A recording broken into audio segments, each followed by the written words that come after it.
Les vraies voix Sud Radio, 17h-19h, Philippe Rossi. Les vraies voix sur Sud Radio, c'est avec René Chiche ce soir, Annéry Le Pallec, Sébastien Conrado. Je vous propose tout de suite d'écouter la déclaration de Renaud Muselier. C'était ce matin, le président de la région Sud-Provence-Alpes-Côte d'Azur. Déclaration à propos des Insoumis. Écoutez Renaud Muselier. Vous voyez la gauche qui est débraillée, sale, qui hurle, qui crie partout. Vous représentez au Parlement français la République. Alors, en représentant la République, vous avez une charge. Vous n'êtes pas dans une cour de récréation. Et cette charge-là, il faut l'assumer en tant que telle. Vous ne pouvez pas crier, vous avez grandi. Ouais, vous sortez du bac à sable et vous êtes chez les grands dans l'histoire du Parlement français. Et donc, vous devez essayer de vous comporter à ce niveau. Et voilà, les macronistes qui dénoncent depuis quelques jours le comportement des Insoumis dans l'hémicycle. On se souvient du coup de gueule d'Aurore Berger, le fameux « ça suffit ». La macroniste qui les accuse entre autres de jouer la carte de l'obstruction parlementaire. Alors, exemple qui a marqué les esprits, l'amendement, le fameux amendement sur la prime Macron pour la rebaptiser prime enfumage. Les députés LFI ont-ils un comportement républicain à l'Assemblée nationale? Vous votez et on fera un point sur vos votes dans quelques instants sur YouTube et Twitter. Et puis vous nous appelez au 0826 300 300 pour réagir, en débattre avec René Chiche, Annéry Le Pallec, donc Sébastien Conrado et Ludovic Mendes qui est avec nous, député Renaissance de Moselle. On va le retrouver dans quelques instants. Ludovic Mendes, bon, juste avant, je vais faire un petit tour et la réaction de nos vraies voix. Annéry Le Pallec. C'est le point virgule en ce moment, l'Assemblée nationale, c'est un théâtre parisien, le point virgule. C'est le Marrakech du rire, tiens, l'Assemblée nationale. Magnifique enchaînement. Écoutez, mon analyse, c'est que je pense qu'une grande partie des députés de la France Insoumise ont été élus par des électeurs en colère. Oui. Qu'ils se font donc le porte-voix de cette colère. Ils ont été élus pour ça, finalement. Ils ont été élus pour râler, pour mettre la zizanie, pour mettre la pagaille, et ça, ils remplissent très bien leur rôle. Pour faire la révolution. Pour faire la révolution. Ouais. Sauf que faut un tout petit peu se rappeler comment fonctionnent nos institutions, et c'est pas exactement ça qui doit se passer à l'Assemblée nationale, finalement. Je cautionne, enfin, à titre personnel, je suis pas une adepte des phrases à la mode de Renaud Muselier. Et je pense que plus on surréagira, oui, ça n'a pas été méchant, ça n'a pas été dramatique. Je suis d'accord. Mais plus on va réagir à ce comportement décalé, déplacé de la France insoumise, et plus on va lui donner une caisse de résonance. Enfin, pardon, hein, c'est mon avis. Je pense que c'est quand même un endroit sérieux où se joue quand même le quotidien et l'avenir des Français, de la France, la manière dont on va vivre maintenant, la manière dont on prépare le pays pour nos enfants, et ça vaut autre chose. Je regardais, avant de venir, sur Twitter, en top trend, Rachel Garrido qui remonte sa culotte. Non mais c'est pas honteux.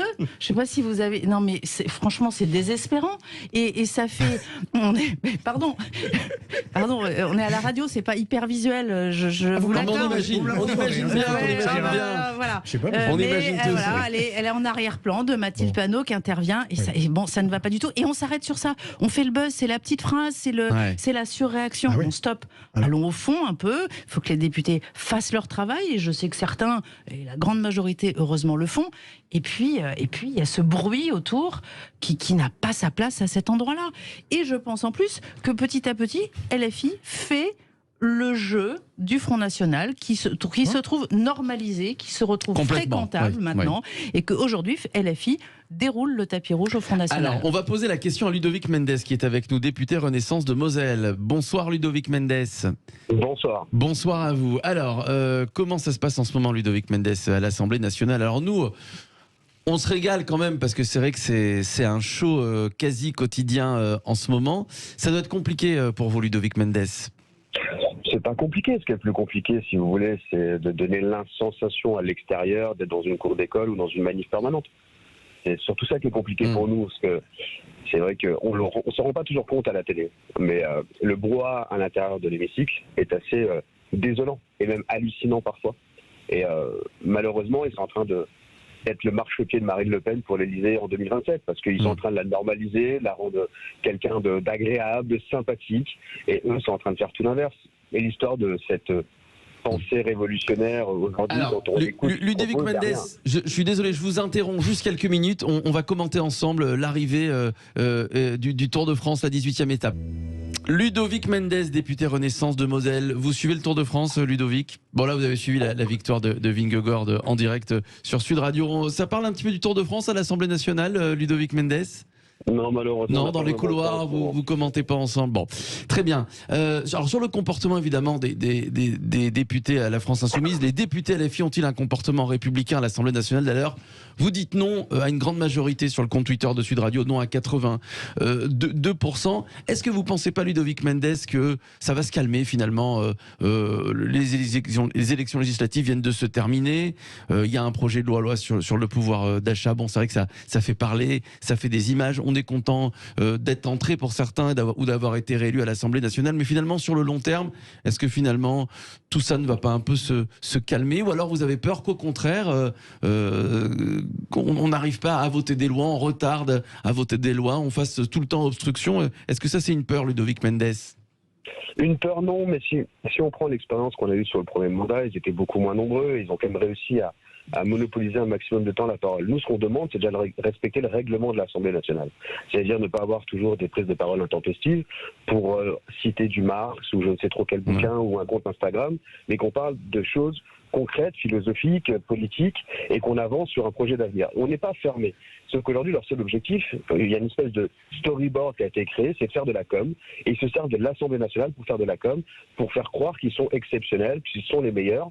Et aujourd'hui, on voit que ce qu'ils déposent en fond, en fait, en tant qu'amendement, ça n'apporte rien de plus aux Français. Ouais. Mais ça leur permet de faire de la com, comme Rachel Keke hier avec sa superphrase, tout est calculé. C'est leur seul objectif. Donc moi, j'ai peur d'une chose, c'est qu'ils continuent. Mais ils ne vont pas bloquer l'Assemblée pour autant si on fait respecter le règlement de l'Assemblée nationale et si les autres oppositions travaillent de façon concertée, intelligente, comme on le fait avec le Parti socialiste, avec les Républicains, parfois avec les écologistes, avec les communistes. Donc on peut avancer dans le sens-là. Notre objectif à nous, c'est de pas de créer de liens, d'accord avec la France Insoumise et le Rassemblement National. Par contre, avec tous les autres, on est ouvert. Et je suis pas certain que par contre la famille NUPES puisse tenir comme ça pendant 5 ans. Oui. Alors Sébastien Conrado, je vais faire réagir René Chiche dans un instant. Ça change finalement, Sébastien, d'une assemblée il y a dans le premier quinquennat qui était, on a l'impression qu'on regardait une photographie qui était quasi statique, d'accord sur tout, peu d'échanges. Non mais c'est vrai, si on compare les deux assemblées, oui, voilà. Comme disait Madame la maire, effectivement, il y a un besoin de survie. On sent un besoin de la part de la NUP d'être pertinent, d'être là pour gueuler, pour pas être d'accord. Et c'est quand même dû, il faut le rappeler, à leur constitution. C'est-à-dire, ce sont quatre partis qui s'entendent pas forcément à la base. Ça va du PS au Parti communiste. Et on se rappelle quand même que leur ligne est pas toujours la même une ligne libérale pour le PS et une ligne pas du tout libérale pour le Parti communiste. Et donc, il faut quand même se mettre d'accord sur un truc.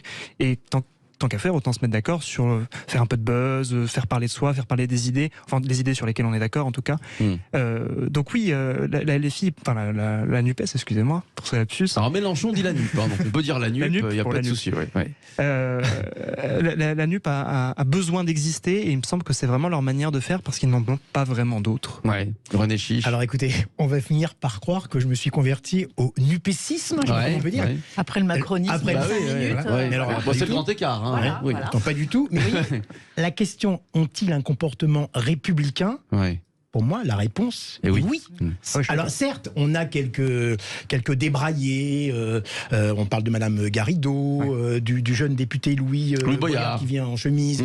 Bon, ça effectivement, c'est pas très, je dirais, c'est pas très poli, mais c'est pas très représentatif pour l'Assemblée nationale. Mais sur le plan républicain, comme a dit Madame le maire, moi je trouve ça bien. Ils ont un comportement où ils s'expriment, on débat. On s'invective, on échange, c'est un peu violent. Puis excusez-moi, Renaud Muselier, faut quand même pas se moquer du monde. Ce n'est pas la première fois qu'on voit au Palais Bourbon des échanges un peu vifs, musclés. Il y a même eu parfois à l'époque, mais chaque législature, des partis des groupes qui quittent l'hémicycle pour X raisons. Je trouve qu'hier, le fait de vouloir suspendre la réunion, l'audience, la session, je sais pas comment on dit, la session, pardon, la demande par Aurore Berger de suspendre la session et de quitter l'hémicycle parce que la vice-présidente avait dit le mot Mélenchon alors qu'elle répondait elle-même à la rapporteure de la commission qui disait mélenchoniste, je vois pas ce qu'il y a de choquant, vous voyez. Et donc moi je suis pas du tout pour un, comme on disait, un parlement, vous voyez, insipide. Calme. Je pense que malheureusement, alors que je les approuve, je les soutiens, je pense que les députés Renaissance doivent maintenant s'habituer à un débat, comme vous l'avez dit si justement Philippe. Pendant 5 ans, on a eu un parlement, c'est vrai, un petit peu monocorde, où il n'y avait pas beaucoup de débats. Malheureusement là, qu'est-ce que vous répondez à René Chiche, Ludovic Mendes, député Renaissance de Moselle?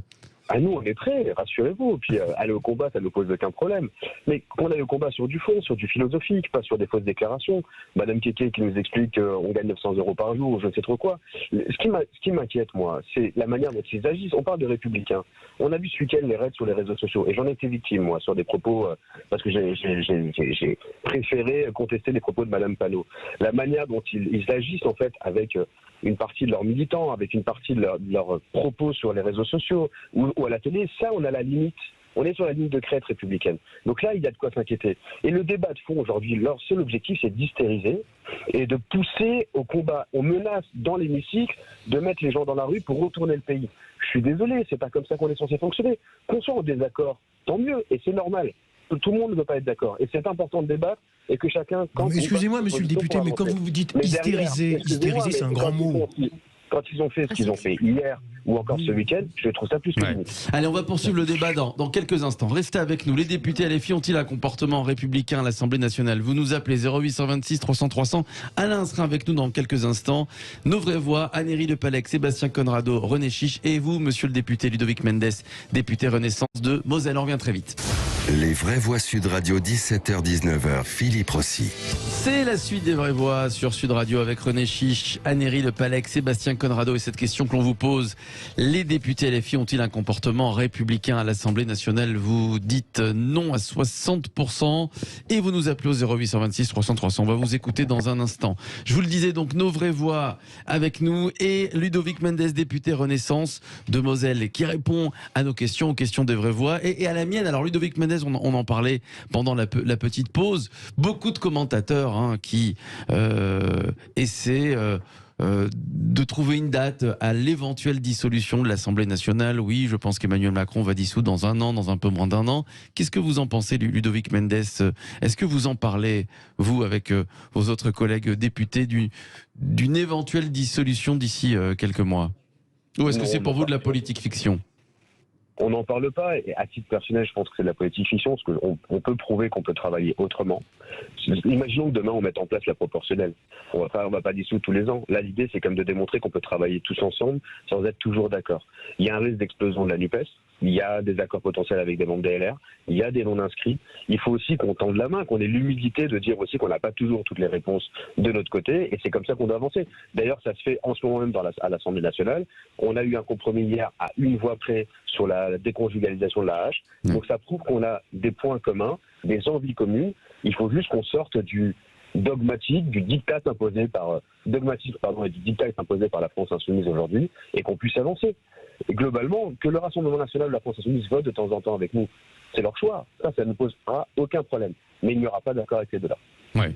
Alors, Annéry Le Pallec, déjà sur la dissolution, et après on viendra sur ce que vous venez de dire, donc le non-accord avec la France Insoumise et le Rassemblement National. Sur une éventuelle dissolution, c'est de la politique fiction pour Ludovic Mendes. La dissolution, on a un peu oublié ce que c'était depuis le quinquennat, mais c'est pas un drame en soi. Ouais. Et je pense que ce sera un calcul mathématique du président de la République. S'il juge que c'est opportun et qu'il a la chance de retrouver un certain équilibre à l'Assemblée nationale, eh bien il le fera, à mon avis, sans état d'âme, et c'est comme ça que les institutions doivent fonctionner. Et je comprends que pour les députés, ce soit pas très sécurisant de se dire qu'on a ce couperet un peu au-dessus de la tête et qu'on n'a pas utilisé donc depuis la mise en place du quinquennat, puisque l'élection présidentielle... Évidemment qu'il ne va pas dissoudre s'il pense qu'il aura encore moins de députés sur ça. Évidemment, oui ou non, mais je pense que c'est aussi une obligation pour l'ensemble des députés de donner le maximum. Aujourd'hui, ils ont intérêt à être bons, parce qu'il y a la menace de cette dissolution. Et puis, d'un autre côté, meilleurs ils seront, et peut-être plus ce sera propice pour le président de la République de dissoudre et d'essayer d'obtenir une majorité plus confortable. Ouais. Voilà. Sébastien Conrado. Alors effectivement, de toute façon, c'est un danger, et on l'a déjà vu, la dissolution de l'Assemblée nationale, c'est-à-dire qu'il n'y a aucune assurance derrière de pouvoir gouverner, et s'il dissout dans 1 an et qu'il ne peut pas gouverner pendant 4, ça sera un petit peu compliqué pour ce deuxième quinquennat, surtout qui est un quinquennat central pour l'avenir de ce pays et même de l'Europe. Et on parlait tout à l'heure de Jacques Chirac quand il a dissous. J'imagine qu'il avait aussi des sondages, des projections qui étaient plutôt en sa faveur. Ça faisait pas l'unanimité. Il n'était pas du tout. Ça a été un peu une décision perso, Jacques Chirac, et il n'était pas vraiment suivi par ses proches. Sous l'impulsion énorme de Dominique de Villepin. Voilà, Dominique de Villepin. Qui d'ailleurs était devenu l'ennemi intime de Bernadette Chirac, parce que Bernadette Chirac était totalement opposée, elle, à la dissolution. C'est vrai. Elle avait dit. Comme quoi, il faut toujours écouter sa femme. Exactement. Exactement. René Chiche sur une éventuelle dissolution. Ah non, alors moi je pense. Alors, comme je le disais tout à l'heure, durant la pause, si vraiment ça bloque à un moment donné, si vraiment il y a un blocage et vous voyez, il sera obligé de dissoudre. Mais moi, je pense qu'on est en train de tester une nouvelle république. Une république, comme j'ai dit, du consensus, du compromis. Et vous verrez que sur certains projets, la majorité relative Renaissance sera bien contente, entre guillemets, de recevoir des voix de LFI ou du Rassemblement National sur certains projets. Bon, Ludovic Mendes, pour paraphraser Gérald Darmanin, ça va bien se passer. Ça va bien se passer, Ludovic Mendes. Je ne dis pas que ça va bien se passer, mais on peut construire une nouvelle vision en fait, du système démocratique français, et c'est une opportunité pour tout le monde, que ce soit pour les oppositions comme pour la majorité. Aujourd'hui, à titre personnel, et ce qui est en train de se passer à l'Assemblée, demain, dans les 1 an et demi, il y a une dissolution, c'est le Rassemblement national qui va y gagner. Et c'est une réalité qu'il faut prendre en considération, parce qu'il propose à peu près la même chose que la France insoumise. La seule différence, c'est qu'ils se tiennent différemment. Et les Français aiment qu'on puisse porter leurs convictions, leurs envies, leurs besoins, sans avoir besoin de bordéliser tout le temps le système. La preuve, on le voit avec les différentes manifestations. Donc il y a cette réalité à prendre en considération, mais c'est une véritable opportunité pour la République de se retrouver dans cette configuration-là depuis le quinquennat. C'est une réalité à prendre en considération. Et la différence avec Jacques Chirac, c'est que c'était son propre camp qui ne voulait pas travailler avec lui ou qui n'était pas vraiment d'accord avec lui. Nous, on est plutôt en phase avec le président de la République, mais ça prouve que maintenant, le parlementaire a toute sa place dans la 5e, et que c'est à nous de faire avancer les choses peut-être parfois différemment, tout en respectant la ligne qui avait été, le cap qui a été monté qui a été donné par le président de la République. Peut-être juste Valérie Le Pallec, oui. De toutes petites choses, c'est une vraie nouvelle méthode de fonctionnement, parce que pendant 5 ans, on a vu que le Parlement, enfin l'Assemblée nationale ou le Sénat étaient vraiment des chambres d'enregistrement, et puis tout était réglé en cabinet. Vous vouliez négocier un amendement, fallait d'abord aller dans le cabinet du ministre pour voir si votre amendement pourrait être débattu à l'Assemblée nationale. Donc c'était vraiment la chambre d'enregistrement maximum. La deuxième chose, moi je mets quand même je pose un petit caillou. On sait que les Français ont une fâcheuse tendance à voter contre plutôt qu'à voter par adhésion. Et le petit caillou que je pose aujourd'hui, c'est que est-ce que cette bordélisation, finalement, pourrait pas être une projection sur 2027 et se dire qui va tirer les marrons du feu? Parce que plus la situation va être bloquée là, c'est-à-dire qui a intérêt aujourd'hui à un blocage et qui a intérêt à une situation qui va pas bien. Est-ce qu'une dissolution, parce que c'est un blocage et parce que advienne que pourra pendant 3 ans, va pas être un calcul pour quelqu'un en 2027 quelle que soit son étiquette politique, je dirais. Mais est-ce que, j'espère que non, parce que ce serait vraiment du calcul purement politicien et assez glauque, je trouve, pour notre pays.